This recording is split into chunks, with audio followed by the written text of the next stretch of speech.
ভাই একটু এদিকে আসেন তো। আমি হ্যাঁ এদিকে আসেন, উপরে আসেন। জি ভাই। ভাই আপনার নাম কি? আমার নাম হচ্ছে আনোয়ার সংক্ষেপ। আনোয়ার সংক্ষেপ মানে আমরা তো হানিফ সংক্ষেপ নামে চিনি, আপনার নাম আনোয়ার সংক্ষেপ মানে? আসলে আছে আমি শ্রদ্ধেয় হানিফ সংকেত স্যার যিনি আছেন ওই আপনার ইত্যাদি করেন, আপনি তো অবশ্যই দেখে থাকবেন যে বিটিভিতে যেটা হয় সেই ইত্যাদির যিনি পরিচালক উপস্থাপক হানিফ সংকেত স্যার। তো আসলে ওনার একজন বড় ফ্যান আমি, অত্যন্ত খুব ভালো লাগে, ভালোবাসি। তো এই জন্যে আসলে ওনার মতো করে চেষ্টা করি একটু কথা বলার জন্যে। তো সেই থেকে আসলে ওভাবে কথা বলতে বলতে হয়ে গেছে। আসলে মানে মানুষ যখন বলে, আমার যখন কোথাও যাই, যখন অনেকে আছে এরকম দেখেন, কথা শুনেন, তো তারা এভাবে বলতেছে যে আসলে হানিফ সংকেত, এটা হচ্ছিল আর এক সংকেত, আনোয়ার সংকেত। ওইভাবে আসলে তারা মানে উপস্থাপনা দেখে শুনে শুনে তারা আসলে এইভাবে। ঠিক আছে, তাহলে আপনি আমাদের কিছু ডায়লগ শোনান। ঠিক আছে, তাহলে আমি আপনাকে এইখানকার যে আমি যে জায়গাটা দাঁড়িয়ে আছি, আসলে এইখানকার বিষয় কিন্তু আমি আপনাকে এখন বলতে পারি। আচ্ছা, তাহলে আপনি বলেন, আমরা শুনতে থাকি। দর্শক মণ্ডলী, আমি এখন যে জায়গাটিতে দাঁড়িয়ে আছি এটি হচ্ছে বাংলাদেশের দক্ষিণবঙ্গের প্রবেশদ্বার নামে খ্যাত দৌলতদিয়া। এই দৌলতদিয়ার আমি যেখানে দাঁড়িয়ে আছি এটি হচ্ছে আমার পিছন সাইডে দেখতে পাচ্ছেন, এটি হচ্ছে দক্ষিণবঙ্গের ঐতিহ্যবাহী সেই প্ল্যাটফর্ম অর্থাৎ রেল স্টেশন।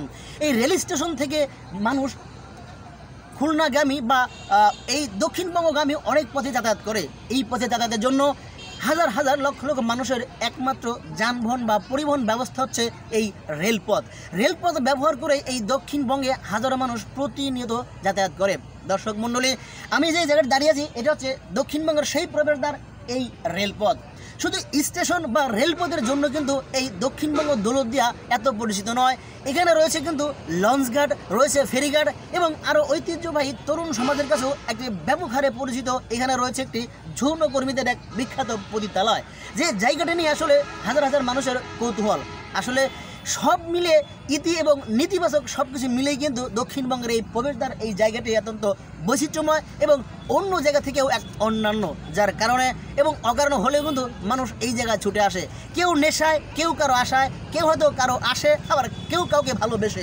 বিভিন্ন ধরনের আশা নৈরাশা ভালোবাসা নিয়ে আশায় বুক বেঁধে অনেকেই এই নদীঘাট পাড়ি দিয়ে এই দৌলতদিয়ার বিখ্যাত জায়গা রেল স্টেশনে আসে। হয়তো কে কোন আশায়, কার ভরসায় বা কার ভাষায় বলে নিজের ভালোবাসা প্রকাশ করার জন্য কিন্তু এই স্টেশনের পাশে অবস্থিত এই বাংলাদেশের সবচেয়ে বৃহত্তম যৌনপল্লীতে কিন্তু অনেকে আসে।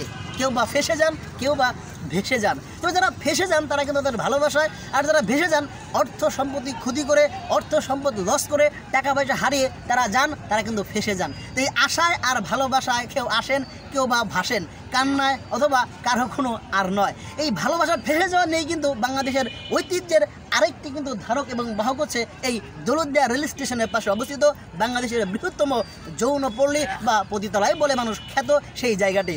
দর্শক মণ্ডলী, আমরা আবারও কোনো একদিন হয়তো ফিরে আসব আমাদের ইতিহাস, ঐতিহ্য, শিক্ষা, সংস্কৃতি, অর্থনীতি এবং প্রত্নতাত্ত্বিক নিদর্শন সম্মিলিত যে স্থানগুলো আছে, আমাদের সেই চিত্র ধারণ করার ধারাবাহিকতায় আমরা সেখানে গিয়ে আপনার জন্য আবার নতুন করে কোনো এক জায়গার সন্ধান দিয়ে দেবো। সেই প্রত্যাশায় ভালো থাকবেন। আজকে এখানে বিদায় নিচ্ছি। খোদা হাফেজ।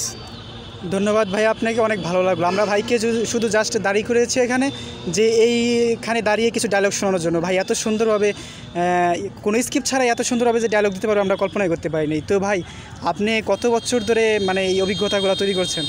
আসলে আমি তো 19 শতকের শেষের দিকে মানে 1990, 95, 89 সাল থেকে আসলে শুরু হয় ইত্যাদিরা। আমি 95, 98, 2000 সালের দিক দিয়ে খুব মানে দেখার অত্যন্ত আগ্রহ মনে করেছিলাম। আর আপনার হচ্ছে আমি 2000 সাল থেকে মানে নিয়মিত দেখি। আর 2005-06 এমন সময় থেকে হচ্ছে আমি আসলে এই আপনার এই ইত্যাদির প্রতি আকৃষ্ট হয়ে যাই। আর আপনার ইচ্ছাটা কি যে আপনি এত প্রতিভা তৈরি করছেন, যে আপনার ইচ্ছাটা কি? আসলে আমার ইচ্ছা যে আমি আসলে শ্রদ্ধেয় গুরু হানিফ সংকেত যিনি আছেন, আমি তার মতো একজন উপস্থাপক হতে চাই, যে সারা বাংলাদেশের মানুষ আমাকে দেখবে, আমাকে ভালোবাসবে এবং তিনি যেভাবে কথা বলেন শ্রদ্ধেয় হানিফ সংকেত স্যার, আমি তার মতো চেষ্টা কথা বলার জন্য। তো এইভাবে মানুষ আমাকে ভালোবাসবে, হ্যাঁ, আমাকে দেখবে, সবাই আমার কথা শুনবে। আমার আশা, আমার চাওয়া যদি মানে আল্লাহ যদি পূরণ করে, আসলে এটা আসলে আমার আশা যে একজন মানে উপস্থাপক হওয়ার, মূলত এটা হচ্ছে আমার আশা। যে প্রিয় বন্ধুরা, আপনারা দেখতে পারলেন যে কার প্রতিভা কতটুকু আছে এবং কতটুকু গড়ে তুলছে, আমরা আসলে ওনাকে দেখেই বুঝতে পারলাম। তো আপনারা চেষ্টা করবেন ভিডিওটা অনেক অনেক শেয়ার করার জন্য, যদি অবশ্য ভাই এতে কোনো উপকার হয় তো সবার জন্যই ভালো। তো সবাই ভালো থাকবেন, অবশ্যই ভিডিওটা বেশি বেশি করে আসলে শেয়ার আমি একটু করবেন। কথা বলতে চাই জি বলুন। যে আসলে মানে যারা দর্শক আছেন, আসলে কেউ তো মানে অনেকে